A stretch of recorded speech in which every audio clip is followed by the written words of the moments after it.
Hi guys, it's Kelly Latavola here, and I am super excited to be doing my first video for Tonic.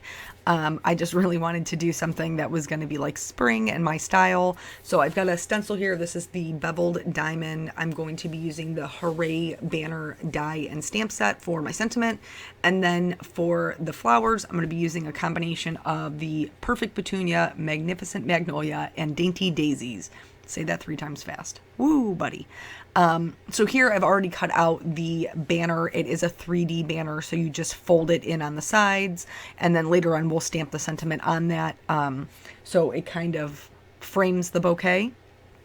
I'm using the black hybrid ink from Nuvo. This is safe for alcohol markers, and I will be using the Nuvo Alcohol Markers to color my images today, so that's important to be using the right ink. I'm going to go ahead and stamp all of this down.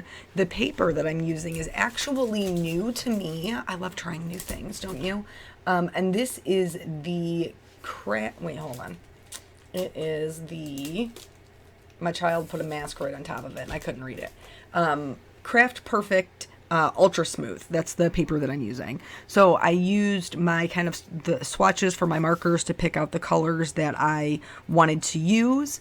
Decided that my background was going to be blue, so for my flowers, I'm going to stick with yellows, orange, pinks.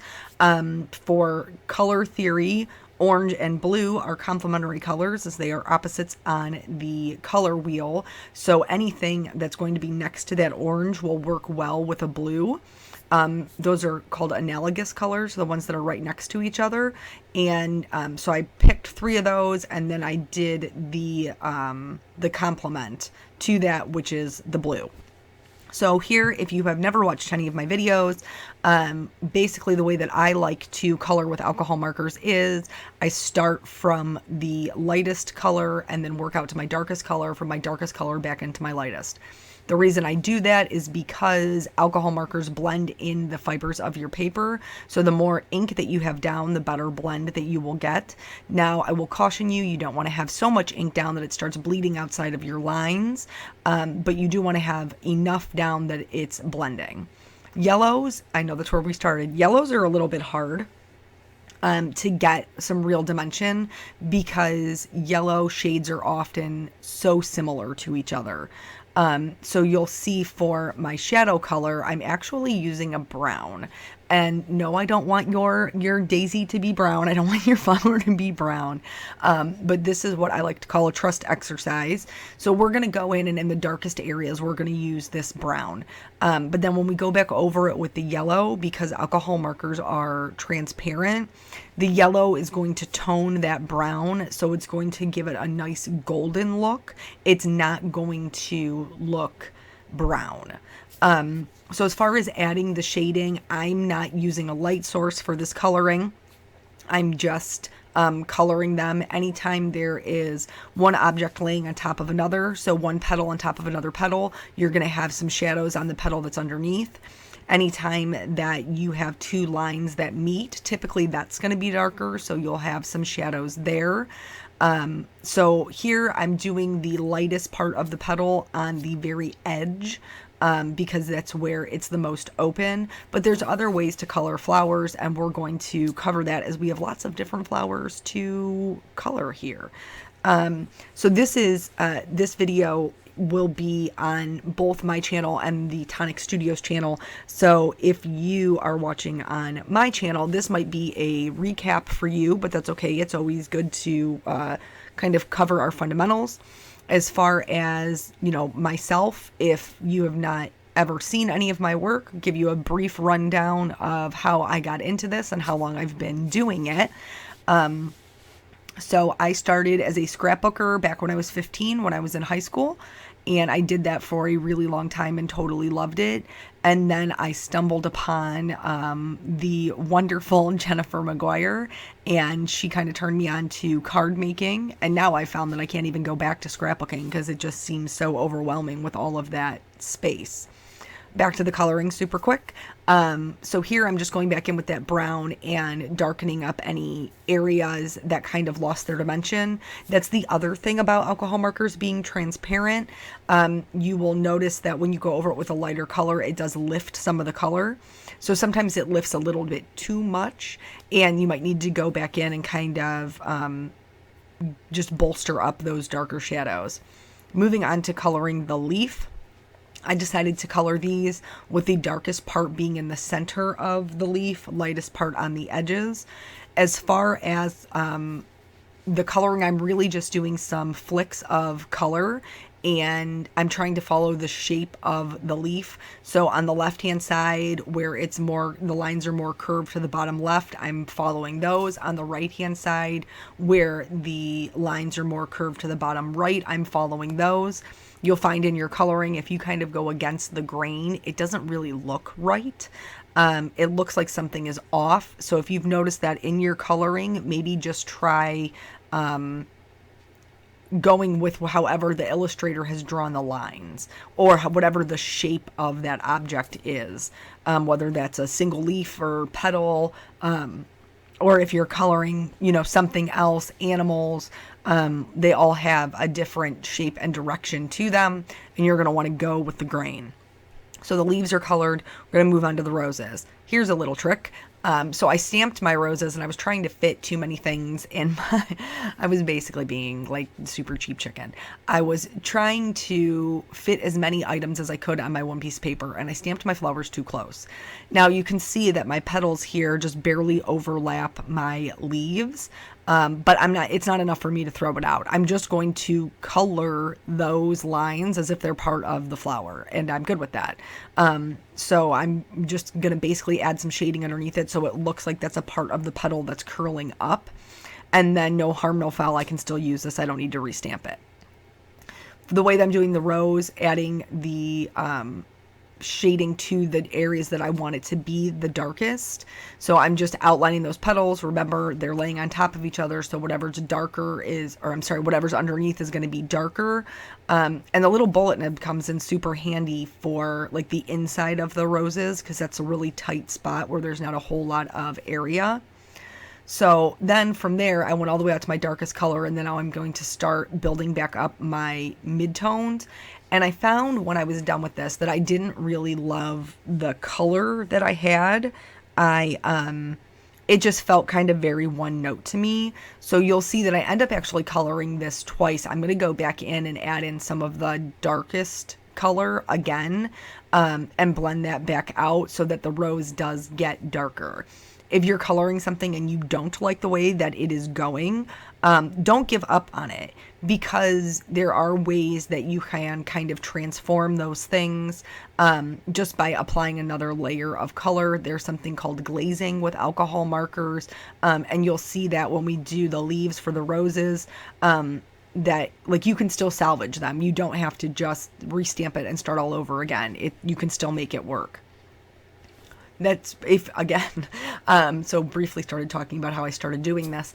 But you'll notice, if you have not watched my videos before, I kind of go back and forth between talking about other things and then talking about the card.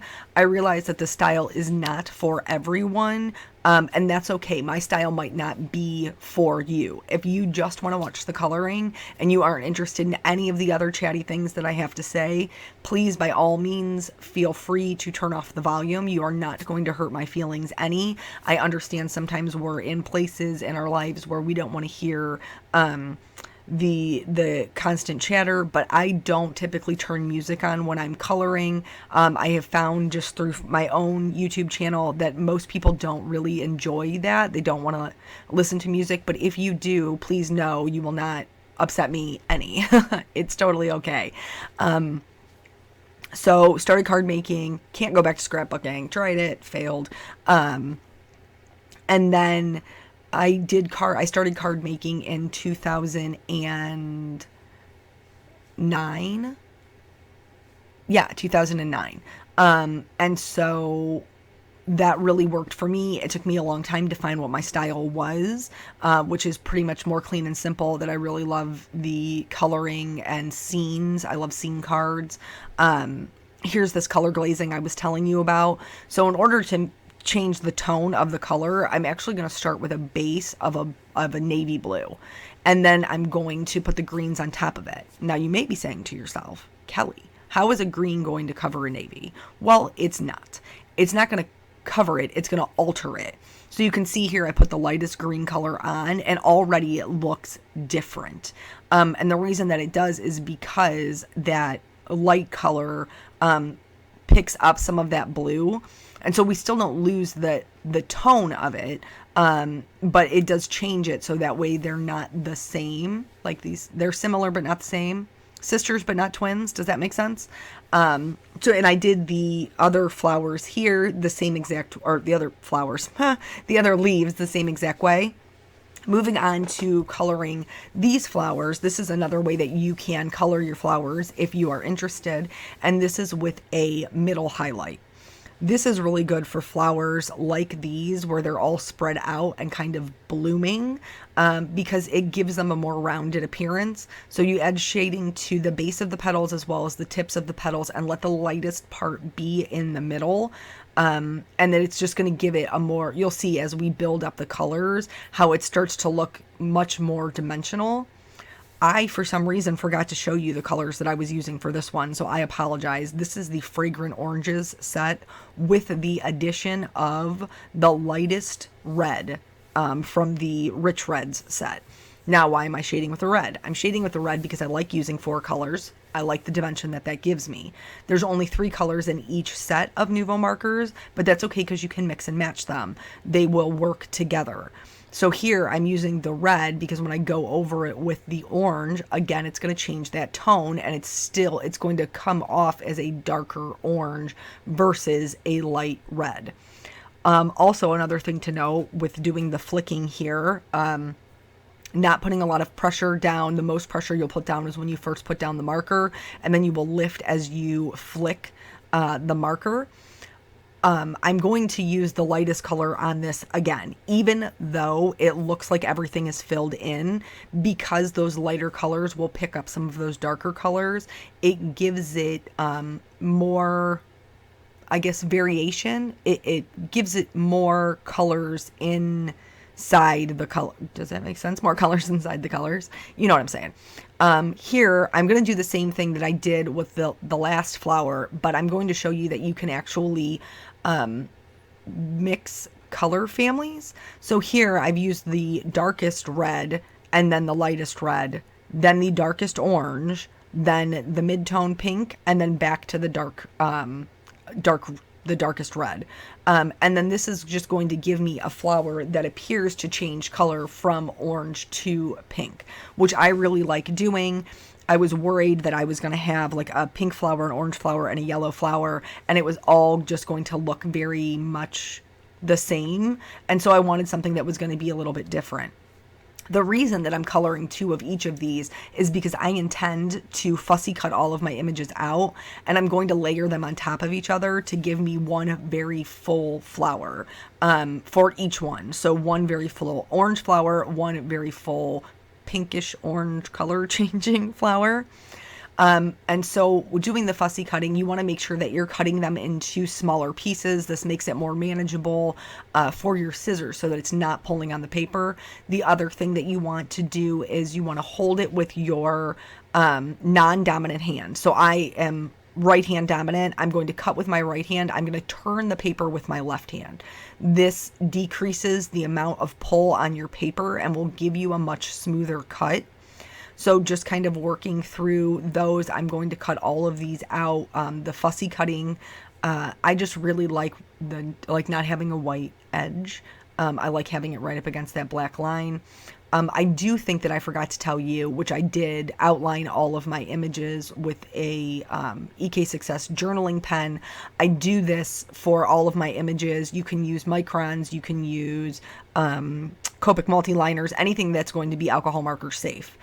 Here, now after they're all cut out, I'm going back in with a Memento Tuxedo black marker to just kind of outline the edges. This finishes off those cut edges really nicely. Here's where I'm building those flowers, putting them together so that it becomes one full flower. I'm going to do this for this flower as well as the orange one. And then you'll notice all of my other images are flipped over on their back. The reason that I flip them over on their back is because when I am building a bouquet from scratch, I like to use Tombow Mono multi glue, and I just put like a little swirl on the back of each element, and then I let that dry. This glue dries repositionable, and so it makes it much easier to build those things without having to chase them around. I do touch them with my fingertips after I've let them dry for a while to make sure that I don't have any like big globs of glue that I'm going to get onto my project. Once I know that's good, I just set them aside. Now I'm going to stamp this banner. I did notice that this particular stamp seemed to be a little bit thicker than the other stamps, and I'm not sure if that's just something that was for this particular set, or maybe I just got a stamp that worked that way. It worked fine, but I did notice that it was just a little bit fatter. For the banner, I decided that I was going to add some shading to this as well. So I've picked out 2 of the gray markers, and I'm adding shading on the edges, and then the part that's actually hidden, I'm coloring that as well, and then onto the tails. Because when you fold it up, that's where the shadows are going to be. So I went in with my lightest color and filled that in. Then I'm going to go back in with the next one. I'm only doing a 2-color blend here. I still want the banner to appear white, so I'm really just putting in the shadows. And then once I'm done with that, I'll blend it back out with the lightest color. So as far as, so I started card baking in 2009, and then I was just doing the blog. I wasn't really on any design teams for a long time. I think I finally got on a design, well, I finally started applying, I guess, in 2012. And then the first one I was ever on was a blog named Hero, and I loved those girls, loved that group. Here for my background, I'm using Salty Ocean Distress Oxide ink. You'll notice there's a big blotch in the middle of my page. It doesn't bother me any because the flowers are going to cover it. So I'm not going to take this all the way out to the edge, but I am going to take it pretty close, and just with a really soft blue background. Then I'm going to do some tone-on-tone stenciling with this beveled diamond, and just going over it in the same color. This is going to give me some interest in my background, but nothing that's going to really take away from my flowers.